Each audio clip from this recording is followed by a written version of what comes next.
السلام عليكم مشاهدي ومتابعي قناة الشرقي الأوفياء داخل أو خارج أرض الوطن. اليوم احنا كنتواجدوا في حي الموظفين، غادي نشوفوا شقة للبيع في الطابق الثالث في منزل مستقل كتكون 4 طوابق. كاين الطابق السفلي، الطابق الأول والطابق الثاني والطابق الثالث هو هذا أمامكم، عنده هذا الكولوار مباشرة كيخرج لا تيراس. فهذا الطابق هذا جا فوق منه مباشرة كاين السطح، غادي نشوفوا السطح كذلك ولا تيراس، ولكن غادي ندخلوا نشوفوا هاد الصالة اللي امامكم وكاينه جوج ديال الغرف. بالنسبة للمساحة 48 متر، كاينه صالة، جوج ديال الغرف، حمام ومطبخ وتيراسة. فبالنسبة لحي الموظفين كنعتقد انه غني عن التعريف، فهو كيتعتبر في وسط مدينة طنجة، قريب من حي بني مكادة، قريب يعني جميع المرافق كذلك حداه، المواصلات. الشقة مشمشة، جات في الطابق الثالث على لا تيراس، غادي نشوفوها اطلالة غزالة. هذا هو الكولوار اللي كيدينا باش نشوفوا ما تبقى من الشقة. نبداو بهذه الغرفة هذه والاطلالة ديالها على الباتيو ولكن مشمشة.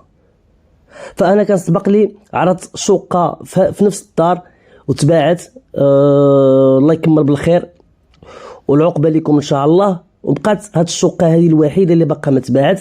الان صاحبه المنزل كتعرضها للبيع، فالشقق اللي كيتواجدوا في المنزل كاملين مبيوعين، بقات غير هاد الشقه هذه. كيف ما كتشوفوا البيوت تبارك الله كبارين. هاد البيت هذا عنده الاطلاله على لا تيراس. هذه هي الاطلاله ديالها عزيزي المشاهد. بالنسبه للثمن فهو جد مناسب، الثمن 32 مليون سنتيم. الشقة محفظة بالوريقات ديالها. للتوضيح، فبالنسبة للاطيراس فهي سكن مشترك، أي أن اللاطيراس من حق أي واحد يستغلها. وكاين السطح اللي كذلك هو مشترك. هذا الحمام كيف ما كتشوفوا. أما بالنسبة للمطبخ فهو جاء مباشرة قبلت الصالة، غادي نخرجوا ونشوفوه. فإلا كنتي عزيزي المشاهد أول مرة كتشاهدني، فما عليك إلا تعمل الاشتراك وتفعل الجرس باش تعيش معنا رحلة البحث على مختلف العقارات هنا في مدينة طنجة. هذه هي لا تيراس عزيزي المشاهد، تبارك الله المساحة ديالها كبيرة مشمشة، الإطلالة ديالها بانورامية. سمحوا لي شوية الصوت ديالي راه ماشي تما، فمع ذلك أنا بغيت نعمل لكم هذا الفيديو هذا، نصور لكم ونحطه لكم. ودعمونا بالاشتراك، تعاليق، جيم، اي حاجه قدرتوا تعملوها. يعني هذا كيزيدني تحفيز، وكنشوف القناه انها غادا كتزاد يعني، وانا كنزيد نعمل كل ما في جهدي باش نقدم لكم جميع انواع العقارات هنا في مدينه طنجة. ودابا عزيزي المشاهد غادي نطلعوا ونشوفوا السطح كذلك. كيف ما قلت لكم المساحه ديال الشقه 48 متر، كتكون من لا تيراس، جوج ديال الغرف، حمام، صالة ومطبخ.